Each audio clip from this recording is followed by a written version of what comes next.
I ended up grabbing a Kit Kat that I bought for him. Nice gesture. But am I full now? Here's a Kit Kat for you.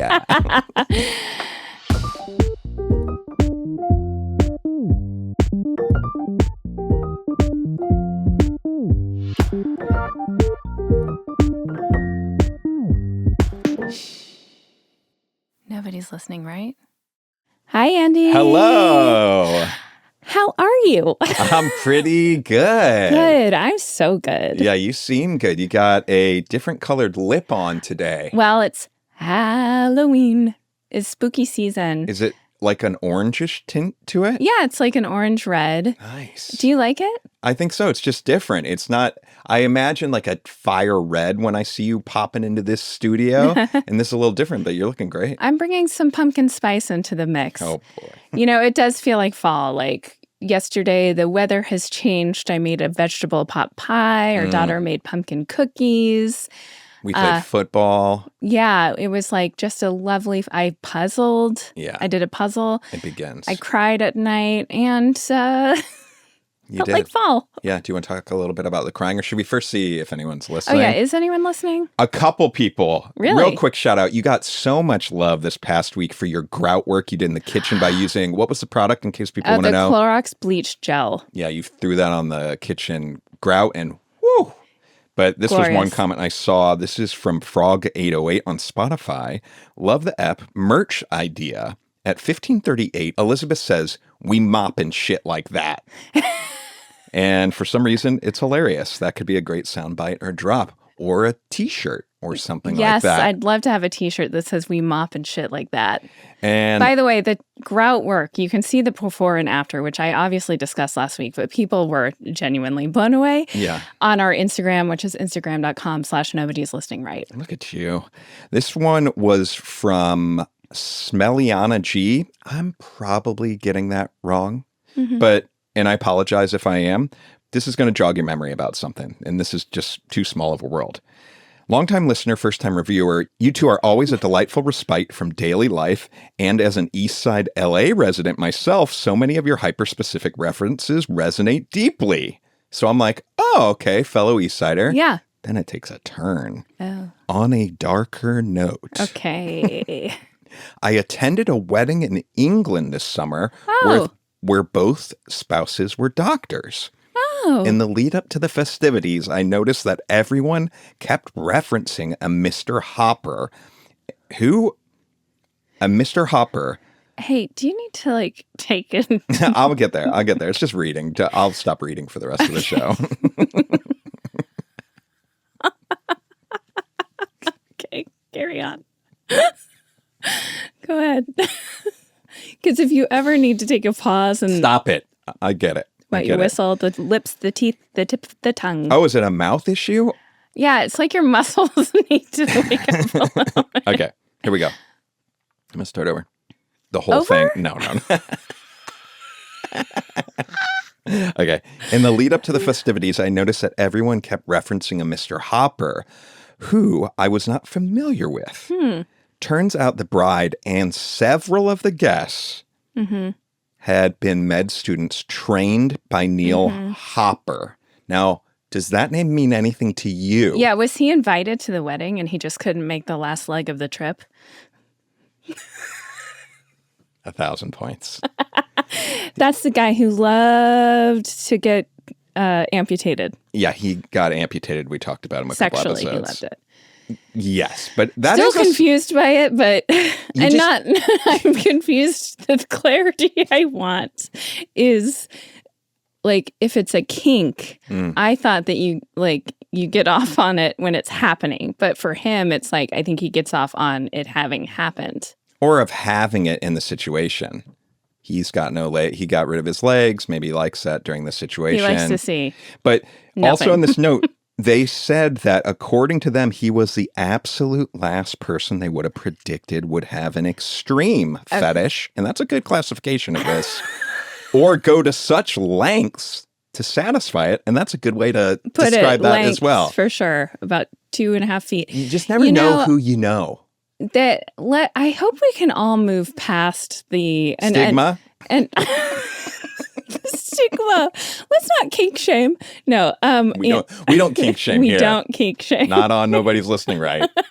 No, but Andy, I want to talk about, I've been watching some really fucked up documentaries, and this whole thing of he's the last person I would have expected. That's by design. These people, and I'm going to group them into this, these people are like, have to rise to the occasion on every level so that no one suspects them. And it's worked really well for humans who are into that bad stuff. For a very, very long time. And I hope we are all waking up to it. Like the boogeyman is not the mean, it's not always. I mean, sometimes it is. The mean guy in the dark alleyway. Yeah. It's like the fun-loving dude at the barbecue who wants to play with all the kids. And, you know. Sure. Or the great doctor teacher.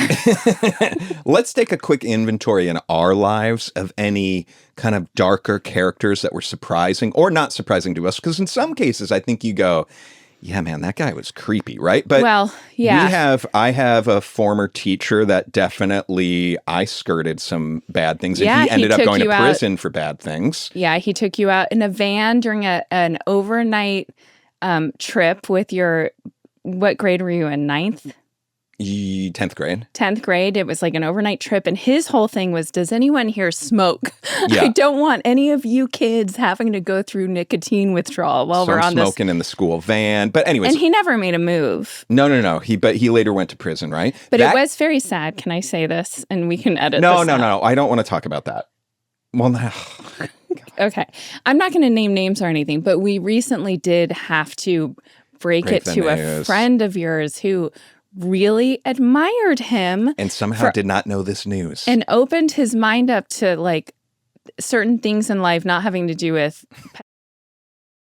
educational things and attributed a lot of good things in his life to this man. And here's where things get tricky.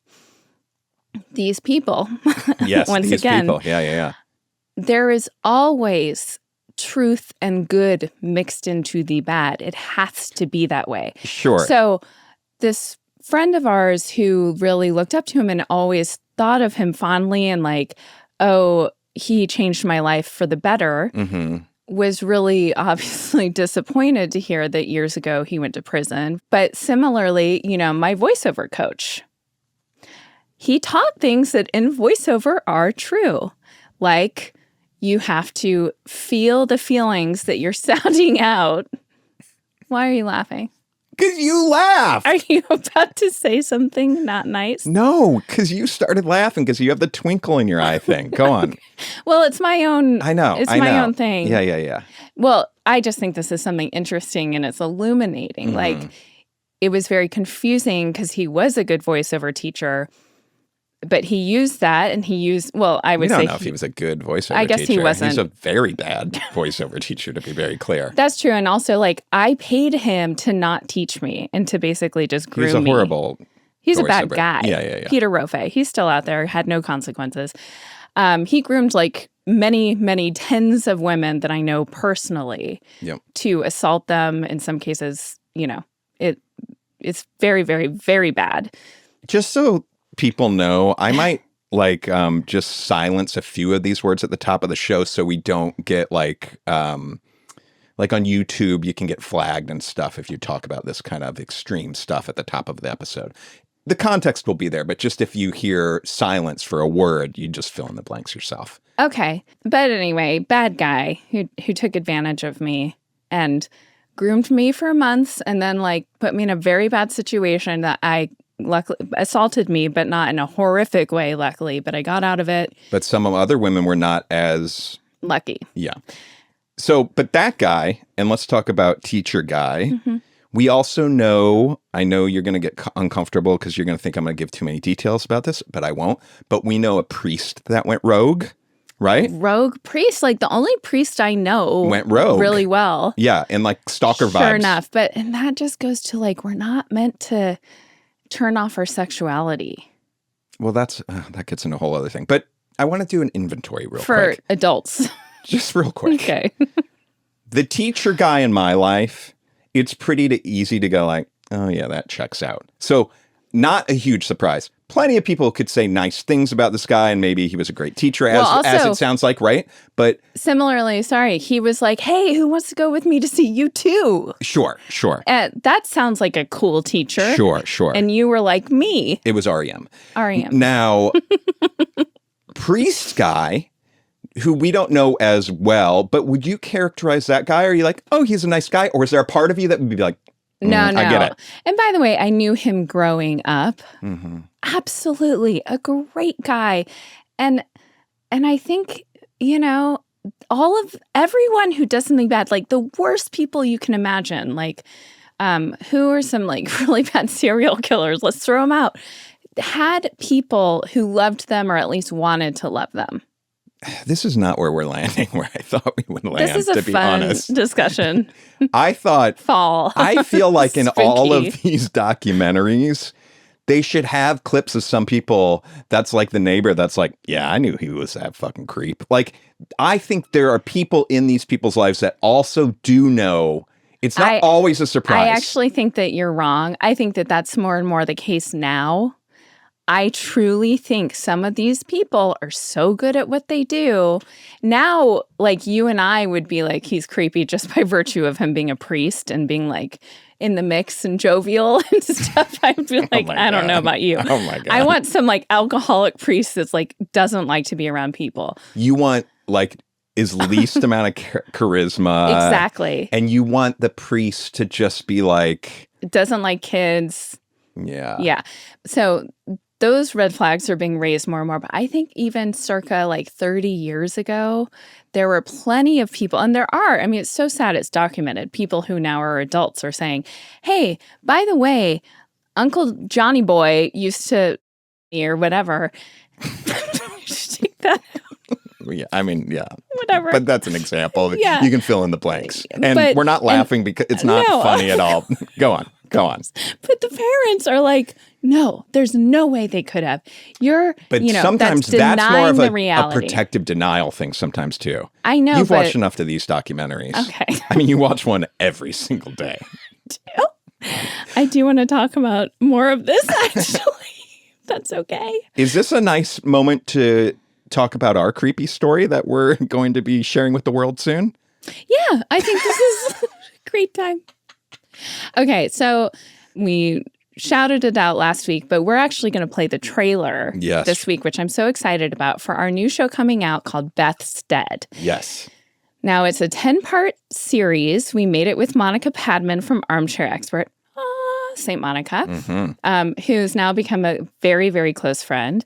And she guided us through this story, which takes many twists and turns. And actually, in doing this podcast, took us on many twists and turns. Yeah. And people can get it anywhere you get podcasts on October 30th. Yes. If you want to binge it ad-free early, and date soon to be announced, but early, you can go to patreon.com/Beth's Dead. That's BETH'SDEAD. And you'll get it all, plus extra bonus things, live streams, some inside details to be coming soon. Mm-hmm. And so let's hear this trailer. All right, let's rock the trailer. Here we go. I'm really excited because we have Elizabeth and Andy from my favorite podcast, Nobody's Listening, right? I have you guys here because you took something away from me. And I never knew why you guys went off the air.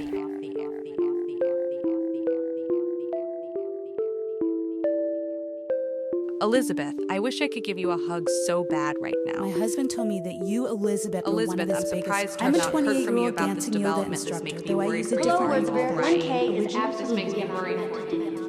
Are you all right? All right? Andy didn't realize at the time I was also responding to all these people who would write in with questions. Oh my God. The subject of the email is, you may recognize my vagina. I went through my notes this morning and I was getting teary-eyed how upsetting it was. So I got this email. This is Beth's brother. Just after 4 a.m., my amazing sister Beth passed away. We are all completely devastated. I think by this point, I was like, this feels dangerous. I probably wished I hadn't gotten involved beyond just the podcast, but I had already committed myself. Revisiting this has made me uneasy, and then I'm like, if I'm going to find out a bunch of bad shit, is it going to make me feel more unease? I can't really get it out of my head that I think we need to attempt to make contact.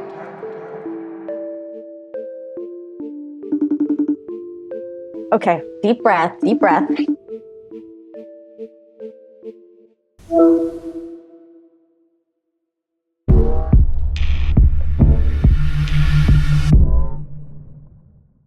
Ooh. There we go. It gets me every time, honestly, even though I lived it.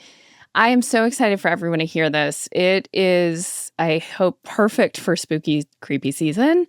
And yeah, check it out. Yeah, and for everyone, I know I said this last week, but like, if you've been with us for a long time, you probably wondered why we stopped podcasting a few years back. And this really is directly related to why we did. And in fact, you will realize like you were kind of part of it. For those who were, they're going to recognize some stuff. That will be interesting to see how many people recognize some of the questions and whatnot. Okay. So that's Beth's Dead, October 30th or earlier at patreon.com/Beth's Dead. Yes. Okay. So I do want to discuss my new planner. Yes. I feel like you've got all sorts of new shit these days. Because I Well- was going to ask you about, before we get to your planner, you got a new silk pillowcase. You got tooth whitening stuff that showed up. Yeah. Like, what's going on? I'll tell you what's going on. This is very personal, but you know, things have been really tight for us for a very long time. And we finally closed on our cabin for like so little money. I made a mistake, but I went back and saw like recently solds up there. Oh, you never need to look at any of that. We really gave our shit away. Yeah. We really did. That's tough. But Sometimes you got to do what you got to do. you got to do what you got to do. And there have been things, I've had a list growing for 2 years that I wanted to get. A silk pillowcase Yes, was on that list. Because it keeps your hair nicer, less frizzy. It keeps your skin from wrinkling so much. Huh. Is it hotter sleep or No, cooler? Cooler. I don't believe you for some reason. Okay. I don't care. Because I touched it and I thought, I don't give a fuck. I touched it and I thought, this isn't a good night's sleep. Are you kidding? No. Okay. Fine. Go on. And teeth whitening. What was the teeth whitening you got though? Because like it looks like some random brand, and I don't want to just like shout out a brand, but like, Oh, is it random? did you just get on Amazon and just get some like, weird chemicals you're putting in your mouth? You fucking know it. Did you just get on Amazon and just like put in teeth whitening? No, I did not. I looked at some random like lists of best teeth whitening. Now, how many reviews and let's say 4.3 stars collectively On Amazon? would you That doesn't seem good for teeth whitener. would you expect? Oh, that sucks. It went on sale. Oh my God. How much was this tooth whitener? Don't worry about it. But how many? much was this tooth whitener? It was like in around 80. Okay. Okay. Now, how many reviews would you expect for something to be considered not random? For tooth whitener? Yeah. I think it needs to have more than 350 reviews. It's got 10,168. Is that? Oh, we got to play it in the house. Okay. I see. What's the name of it? Well, I don't. Am I shouting this out? No, I guess not. But now people might want to know what it is. It's But, you know, Opalescence Go 15 pre-filled teeth whitening trays, and they're trays. I'm on day 3, and I think I see a difference already. Now I'm going to keep going. Oh, interesting. But anyway, I feel pretty good about it. Okay. So far, so good. So there are just these little tiny things here and there that I have withheld. I mean, we were keeping it tight. And now I'm like, I'm not letting the floodgates open by any means. Yeah, but be careful out there in the I storms or whatever am it being is. careful, but I am, there are certain things like things that I haven't bought any new makeup in like 3 years, which is actually kind of, it's not good for your health to have makeup that long. Little things here and there. Now, I don't go crazy. I don't. I have like a tiny little makeup bag. Mm-hmm. It's got to fit in that. Mm-hmm. I keep things very minimal. Yeah. I got 2 new pairs of pants because they were on sale, and I'm like, I could use some new pants. There you go. Okay. So we're doing it. Great. Okay, now one of my other purchases. Now this is a non-negotiable It's an annual purchase. And I also just want to say, like, my teeth I wear every day, Yeah. 24/7. Yeah. The pillow you sleep on. Do you want to talk about pillows? I should probably get a new pillow because mine's a little... Your pillows, I do want to call you out, and then we'll move on. And I'm sorry to do this because I love you so much, and I think you have so many amazing qualities. You're my favorite person, besides our kids, but you're my favorite adult person. Okay. You are such a germaphobe, and yet you rest your head every night for 7+ hours on the most disgusting, probably germ and like dust mite and infested sacks of bacterium. You have had these pillows for like 12 years now. Of course, we wash the pillowcases all the time. But this last week, I reached a breaking point, and you were really busy with Beth's Dead. So I was like trying to pick my battles, and I was trying to be really nice. Like, should we order you a new pillow? Because they now smell. The pillows smell? Yes, when I take the pillowcases, I'm curious why you're surprised by that. You're laying down with your hair and your head, and we all sweat at night, and they are meant to be like a kind of cream color. They are legit brown. Okay.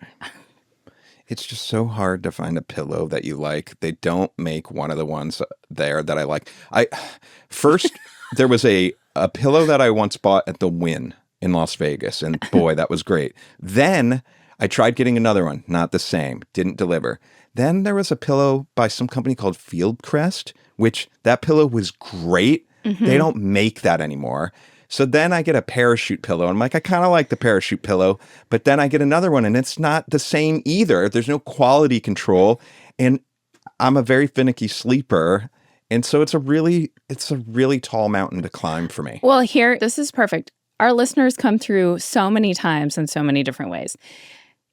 You like a thin, I don't know if I like a thin. You don't like a big puffy pillow.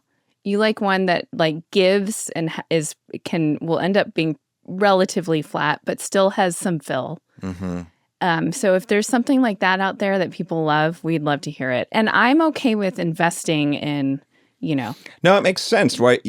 I do see $100 price tag on a pillow, and it makes me like go, no fucking way. But then if you go, wait, I use this every single day, it's kind of absurd not to spend, or it's fine to spend that much money on a pillow. Okay, so this other thing that I treat myself to is my planner. Now, this was this year's planner. It's like a very light lavender. Nice. And I thought this was going to make this year be fucking banging, because last year I had, I don't know, like a maroon brown situation. I don't even remember. Oh, yeah. And you knew that year was going to suck, and it did. Yeah. It sucked. This year hasn't been great. No. But I think the tides are turning. Okay, what color did you pick? So I feel good about this. I want you to guess what color it is. Baby blue. Okay. I went with... Red? Hot red? Like should be like Chairman Mao. I don't know if Mao was... Don't hold me to any historical. Black? Navy, gray? Dark navy. Oh, I like a navy a lot. I'm not going to take the plastic off because that's something a tradition wait for. But I feel really good about this. 2026. When do you open that? Because obviously you're going to need to put stuff in January, before January. What is your ceremonial thing? When will you peel the plastic off that? I think when the kids get out of school for the holidays. Don't you think you'll have stuff you need to put in that Now, before? what I do is in this puppy, and I've already started doing it, on the December tab, I write up here, like mammogram, 20 things that are scheduled months out. Okay. So it's all ready to go. It's important. Very important. Mammograms. We feel good about this, don't we? Yeah. Do you want me to be real? Not really.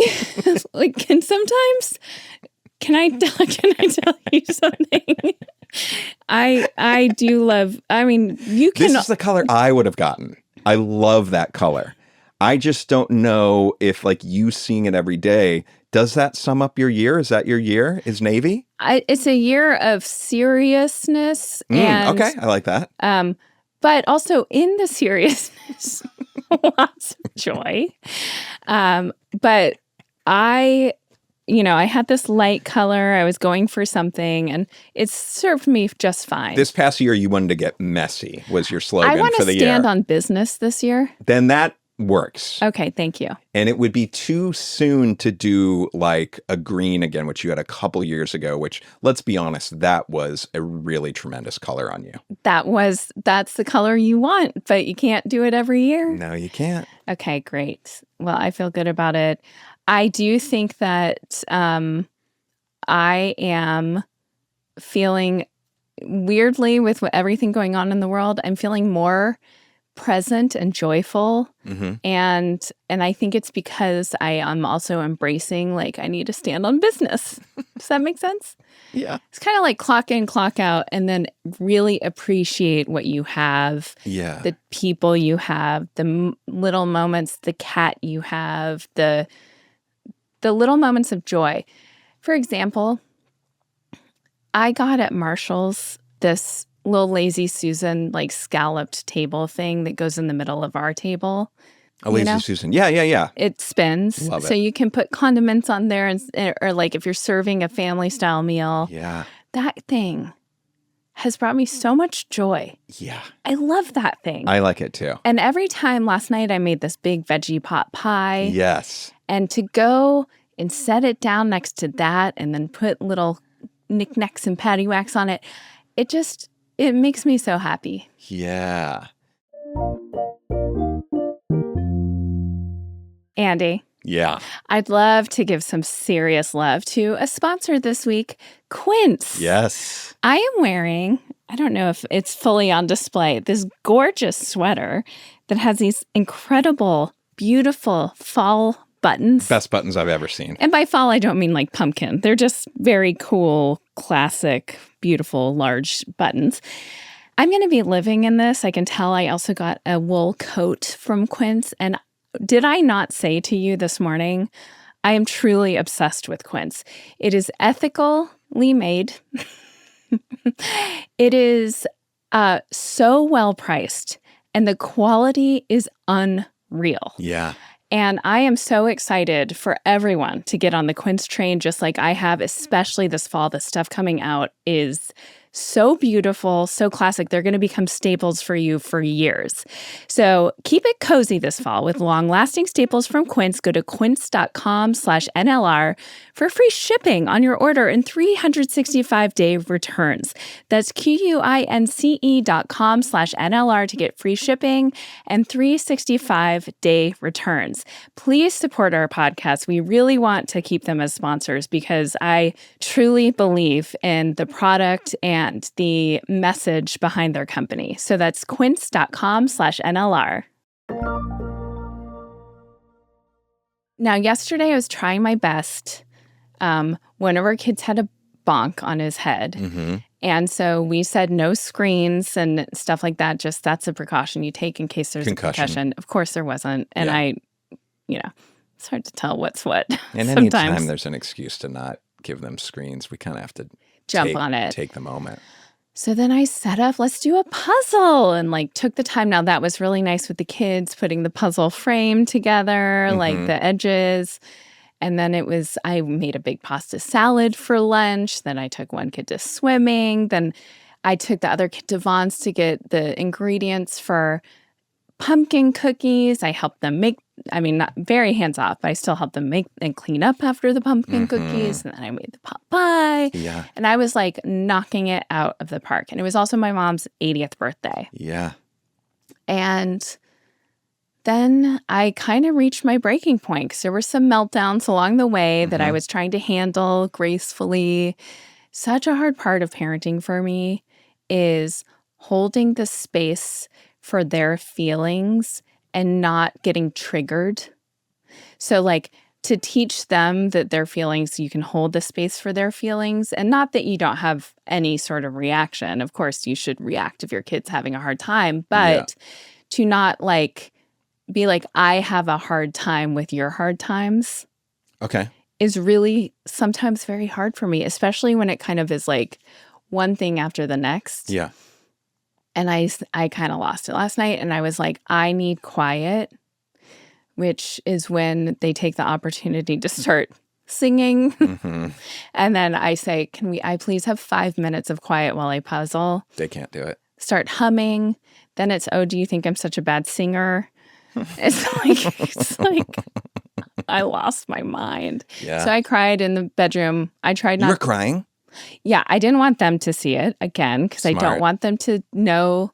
Or is that like maybe kind of a good thing? It feels like a power move or something that I didn't want to like. I don't know. They broke you. That doesn't really seem. You don't seem to have the power in that situation. No, I didn't want to guilt trip them. Like this is all. Yes, I was crying. Cried for quite a bit. I feel a little puffy today.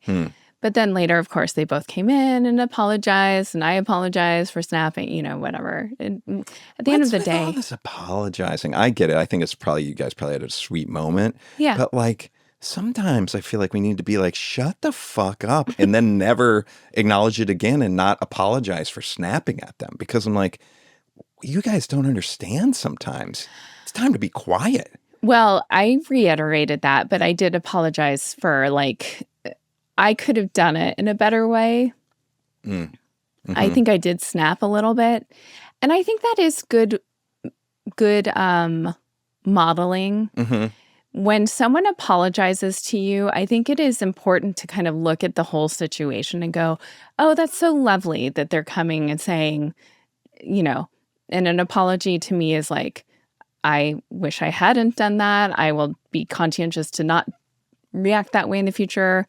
That's the sort of thing. And to look at yourself and go like, how could I have also done better if they're being so generous of spirit? Yeah.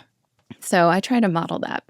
And I also remember, speaking of my mom, my dad never, I don't think, apologized to me until like when he really softened when my mom got sick later. And I feel like there was some kind of big apologies from him, like not being around that much. But of course, it was a different time. He was working, he was traveling a lot, but there were some apologies from him. Yeah. But my mom would apologize to us when we were young, which I don't think a lot of my friends had from their parents. And I remember specifically like sitting in my room fuming about something and feeling like it's so unfair. And her coming in and sincerely apologizing, and it meant so much to me. Like when I was a teenager. Yeah. And so I want to kind of carry that forward. Okay. I listen. That's nice. I like it. Thanks. It's just sometimes I'm like, I want to drop the hammer. I know. You also have to remember though, like we're so much bigger than them. And they do look up to us despite some of them. This morning, now listen, I have a lot of guilt because I have not been as available as I wish I could because I have been so busy. But this morning, Sunday morning, I like to watch F1. I got up early at 6. And so I get about an hour just by myself. I got my headphones on, watching it on the TV. And then they come in and join the party. And I was like, do you want me to take my headphones off? And they're like, no. And so I'm like, great, I'm just chilling here. But then it's like one of them sitting on top of me. Then the other one is reading a book, but standing right next to me, like with the book hanging over me. And it's like, you guys, I'm laying down. I got the headphones on. You're watching my favorite thing. Just like read the room. This is one of the things I do. I know you've been so busy right now, but I do think the default has been me for parenting mostly, as it should be. But it's felt like this kind of since the beginning of the summer where and they are very self-sufficient. I mean, look, our kid baked fucking cookies yesterday. Like, it's incredible. But there is a lot of, can you get me, da-da-da-da. You can't really Relax. You can. I mean, that's not totally fair. And also, I don't want this to sound like, I love spending time with them. They're so hilarious. They're so much fun to hang out with. I still get cuddles. Like, I feel like we're in the really sweet spot. But, you know, a bitch needs a minute. You need a minute sometimes. Yeah. So, yeah. Okay, I really want to speak to something that happened. So I took the kids to get flu shots the other day. Yeah. Now, I know that retail is dying. Is it? Is it? What are you talking about? Amazon? Okay, well, this is the perfect example. I mean, aren't there all sorts of like, I don't know if it's Best Buy or, you know, Joann's has gone out of business. Like, there's so many things that have gone out of business. And Main Street America is gone. Well, I took them to CVS. Okay. Now, this is a West Coast, I think, specific, or is it everywhere? CVS? Yeah. I think they're huge. Do you remember Lucky's? No. It was like a CVS, but they also had ice cream. And they had like these scoopers that were like tunnel, a cylinder that they would stick in the ice cream and scoop it. And it came out as like a cylindrical I can envision that. block. That's cool. I think that was Lucky's. CVS, you walk in, and this is like in a busy corner, big area of shopping kind of. Ours is a shithole, our CVS. But I think they all must be. No, you go to, well, I don't know, but I remember when I went to a Rite Aid in Beverly Hills and walked in, because there's a Rite Aid near us that's a real piece of shit. There is? Yeah. I didn't even know that. And I walked in this Rite Aid and was like, oh my God. Like, well, holy everything shit. there, of course, has to be. I guess that's where they're putting like Rite Aid Corporation and CVS Corporation puts all of the money into Beverly Hills. Yeah. You walk in and like the carpets are stained. It's a bad vibe. We're going to get our shots. Now, the wonderful pharmacist person who gave us our shots was very good. Was it a man? No, it was a woman. Oh, I had an amazing guy there. Pulling you into this like tiny cluttered, I mean, it's like a storage closet with the kids. And the kids are looking at me like, this is where we're doing this? Yeah. And it's just shit everywhere. And then you go out. And we got 3 coupons for our flu shots. So it's $10 off a $20 purchase. I'm jazzed. We're going to get some fun stuff at CVS. Great. So we have $60 to burn here in 3 different increments. So to get $90 worth of stuff. No. You have to spend $60 to have spent $30.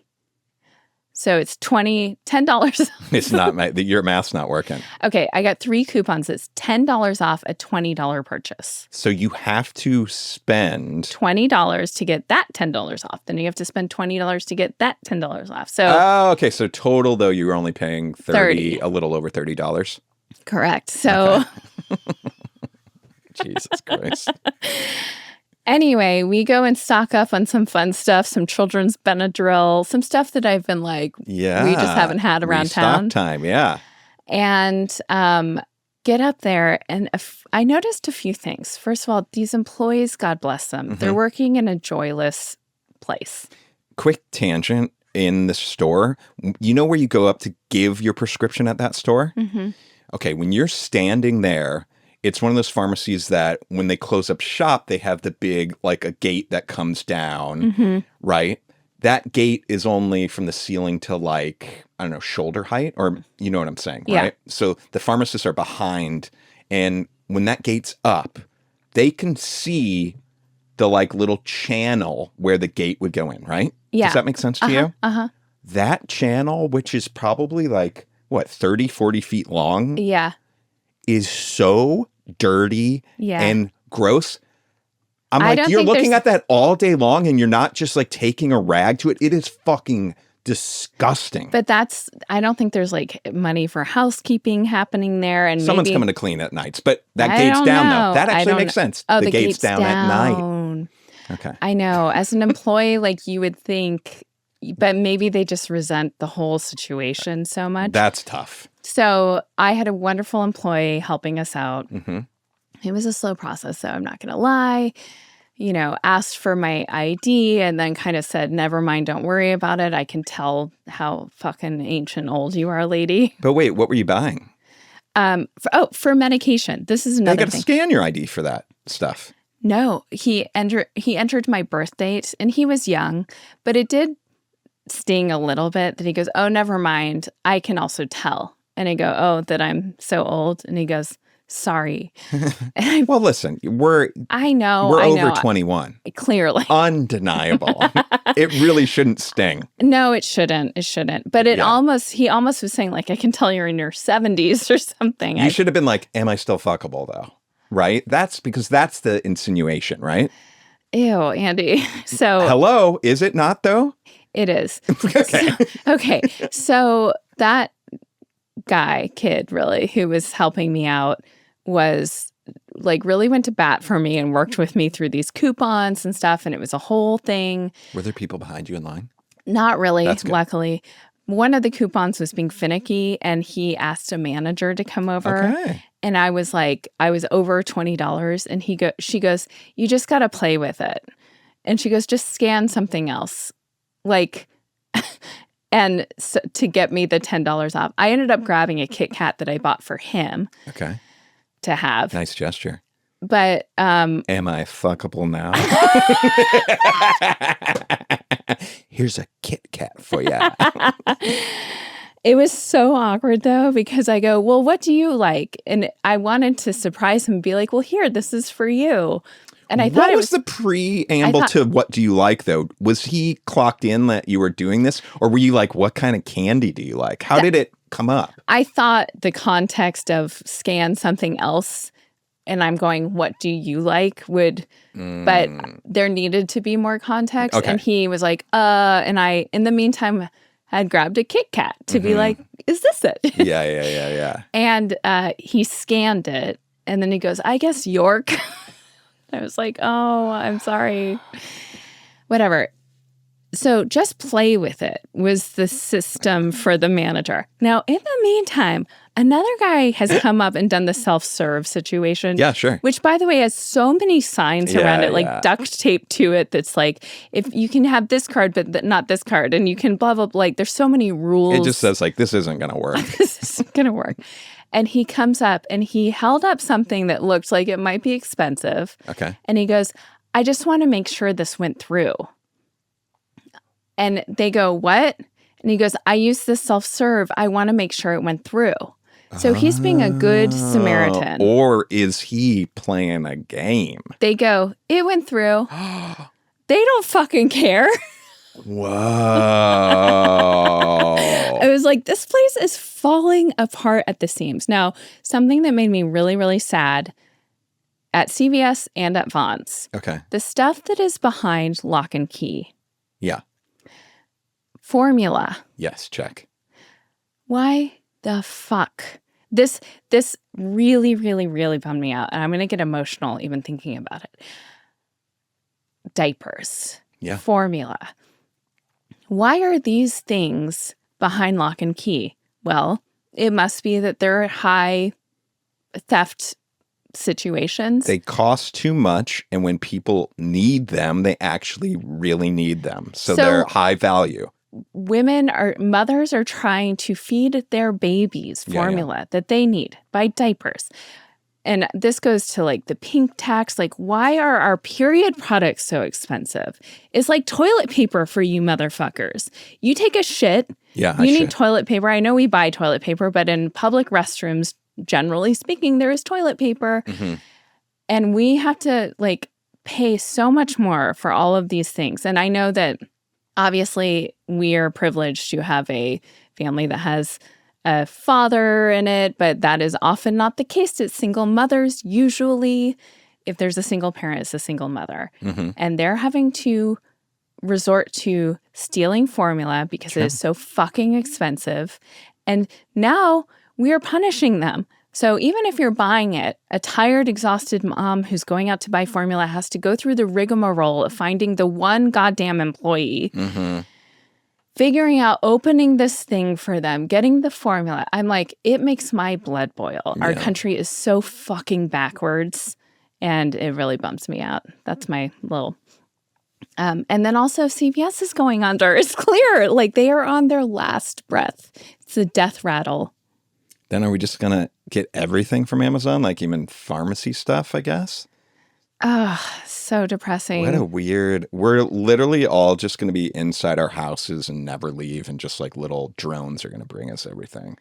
We got to get out. You got to get out. You got to get into nature. Yeah. I always feel so much better just being out, even in the nature of this concrete jungle of Los Angeles. Yeah. It feels so good to be out there. My mom, I talked to her the other night, and I was like, what are you watching? And she's like, oh, just a thing about dumb Hollywood stars.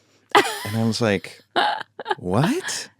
And I go, be quiet for a second. Let me hear. Because I wanted to hear the voice, because when I was there a few months ago, I had experienced this. I don't know if it's like one YouTube channel or if this is just a genre video, but it has this like very serious guy talking, and it has to be AI. And I'm like, I don't know how they're making this, because the videos will be like an hour long and have just like subjects like this, just like dumb Hollywood stars. And then there was so-and-so, and they were so dumb because da-da-da. And it's like, still photos coming up. It's never clips of the people. It's only photos. So it's like an AI voice with photos. Yes. And I seen them, both of my parents, like earlier in the summer watching this. I'm like, oh no, now my mom's in this like feed. It does feed this. Can I jump in real fast before?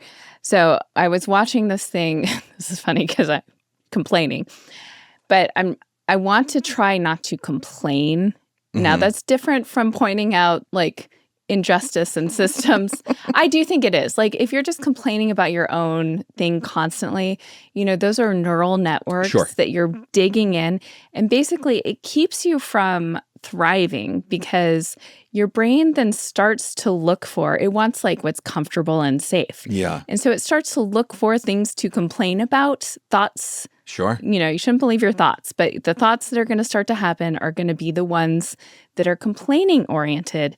Instead of, if you can shift your neural network to gratitude, to what I love being out in nature. I'm so lucky I get to see this pink flower. I love the cuddles with my kids. Your brain then starts to look for the things that support those neural networks, which is positives and like, oh, I love having worked out. I love having written for today. That feels so good. Is kind of in the same way of like, oh, I've got to fucking write today. You see the difference? Like, and one of them is literally a neural path to success, whereas the other one is a neural path to misery. Stress. And unfortunately, I think we're seeing this, and it's in some ways it's political. It's both sides of the spectrum. Not to both sides everything, but in this case, we have seen with your parents, your dad, may he rest in peace. I haven't said that yet. It's weird to say your parents. I was saying that to the kids the other day at Bubby and Zeta's, and I was like, now it's just Bubby's. Yeah.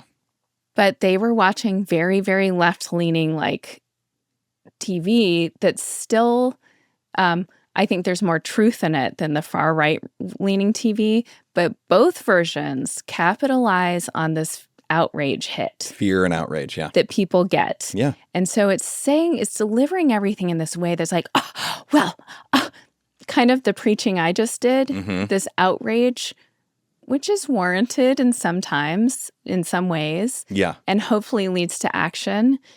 But when it's 24/7 being fed to you, and then it turns into this shit, this YouTube, like, it's also outrage. Well, they're so fucking dumb, She goes, honestly, some of them are so stupid, but if you give them good direction, they're pretty good. So was it about their craft? I get it's like all of it. And I would be so curious, like, who is making these videos? And is it like just a prompt they figured out how to make? And it's just like they're letting the AI run wild. But it does bum me out that, like, when you think of how different all of our algorithms are and just how more fine-tuned they're going to be as we get older, like, what are we going to be watching in our 70s? Well, And, that's like, why we need to be really conscientious about it's like intentional algorithming. Now, mine right now is starting to shift from cat content, which is always a joy because we just adopted our new kitty. Before that, it was a lot of stuff because I'm a perimenopausal woman who has body image issues, and somehow the algorithm knows that. buy a silk pillowcase. Feeding me by a silk pillowcase and all the potions and lotions, but also like you need to lose weight. Here's how you lose weight. So much you need to lose weight stuff coming at me that I try to actively like avoid, but it's unavoidable. And then also, but then I got into really cat content heavy. So my algorithm for a while was great. Yeah. Now, like, we have a friend who loves donkeys, Really? and his algorithm is very donkey heavy. Okay. You want to get to those places where it's something that sparks joy Okay. to Marie Kondo it. Let's Marie Kondo our algorithms. So seek out content and spend some time there. That's another thing. It counts how long you're waiting around on certain things. You know, maybe it's hedgehogs. Maybe it's like space stuff.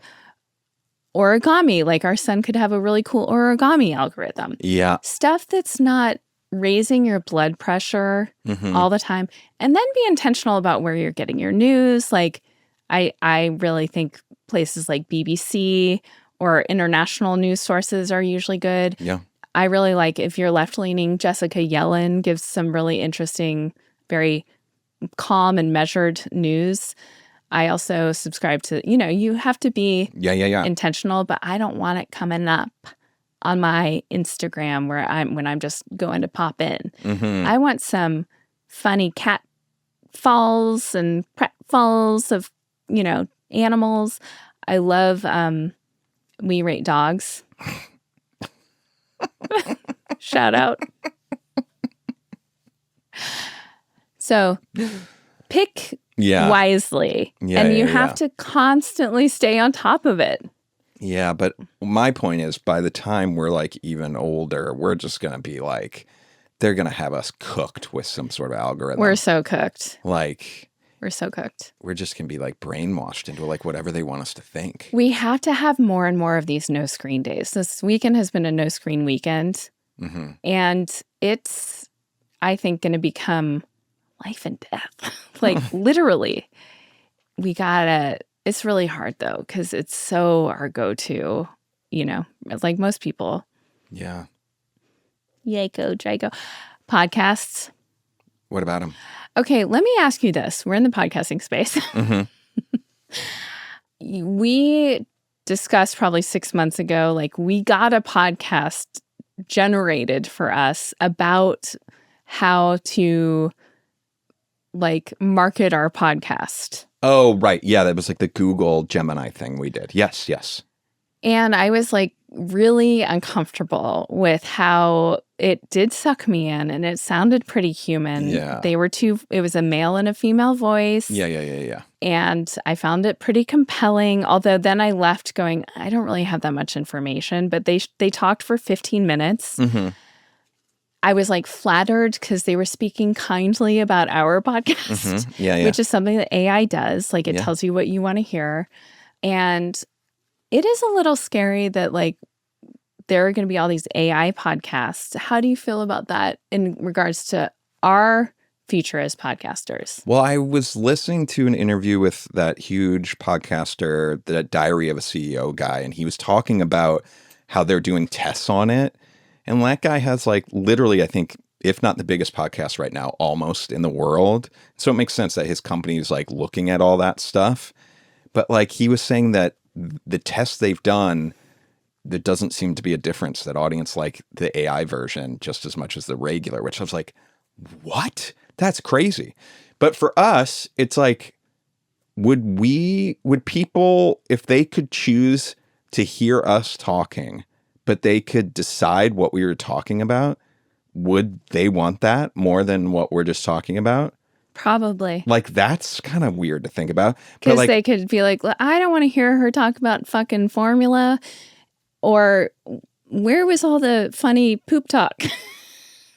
but it is interesting. Like, what is the world going to be with that? I don't know. Like, it's kind of crazy. And then when you get into the video stuff and like the misinformation, it's like that shit's going to be wild. But yeah. Well, listen, we are going to keep podcasting like no one's listening forever and ever. That's kind of the nice thing about our podcast is even if we have no listeners, we'll still do it because it's good for us. Yeah.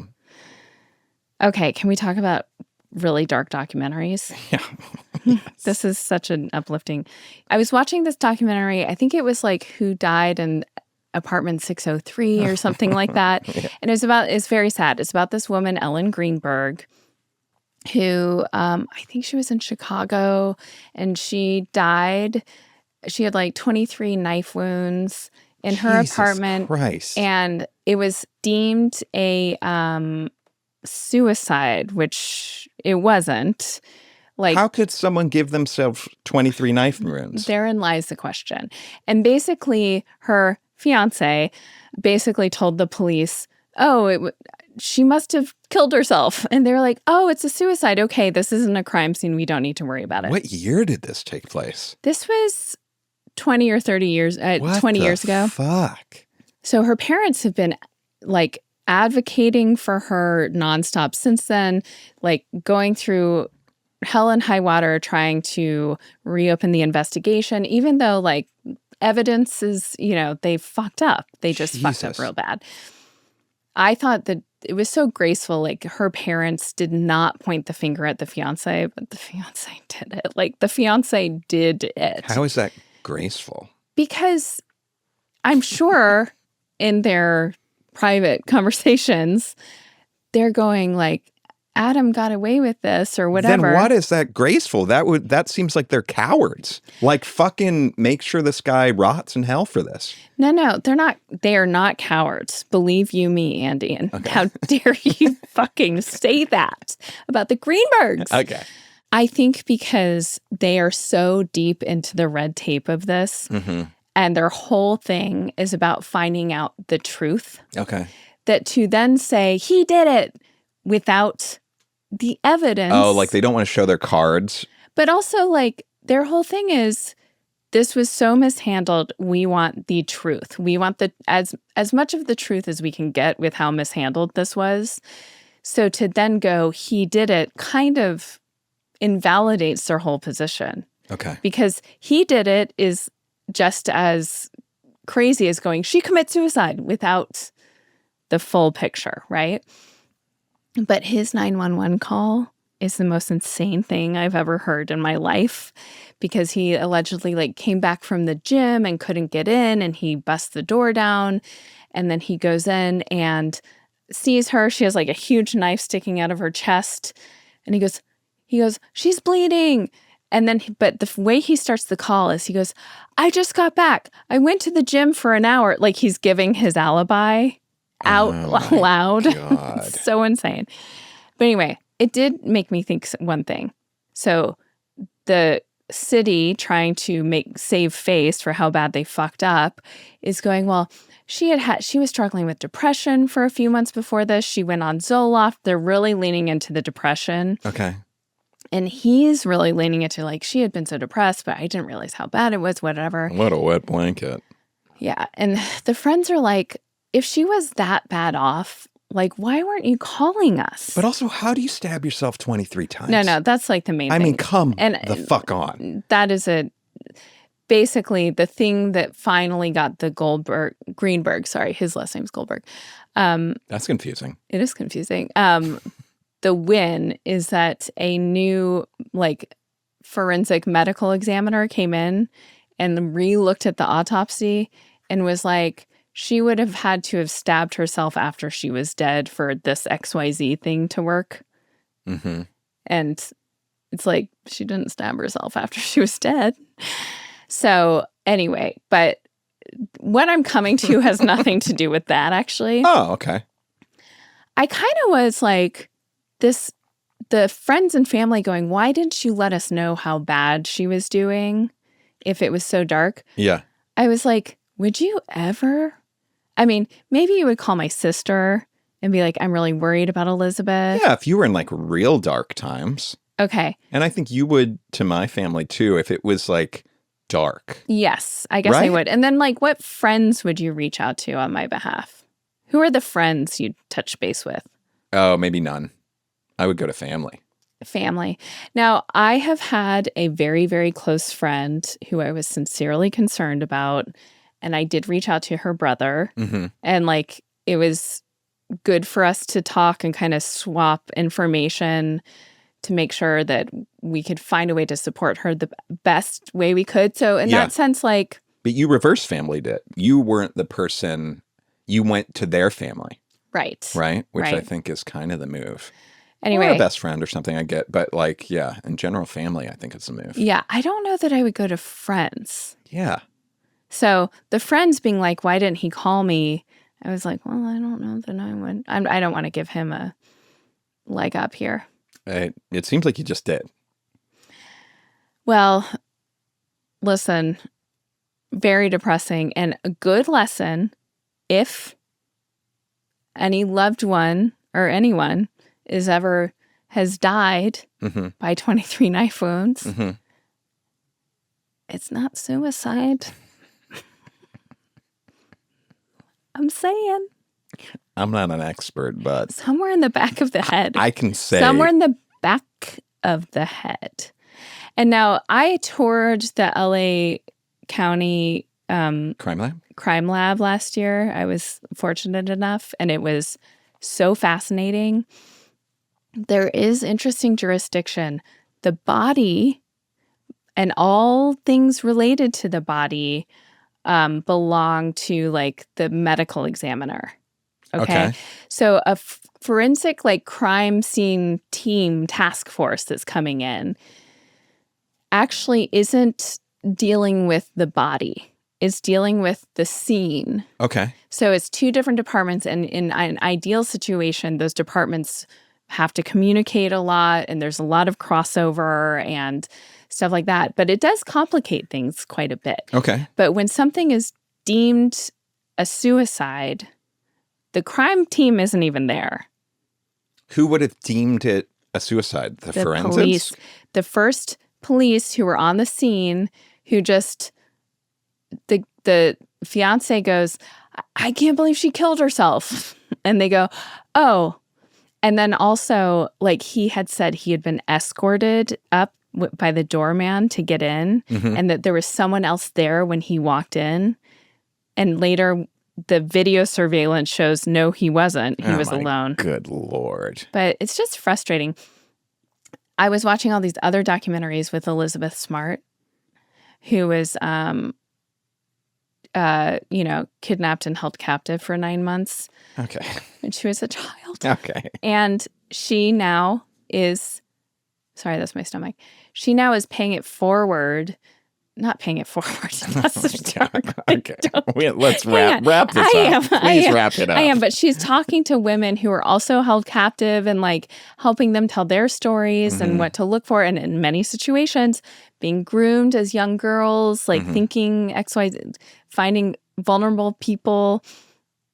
And Elizabeth Smart said, I have been told, and I think this is so good to remember, that our country has a legal system. It's not a justice system. Good night. Good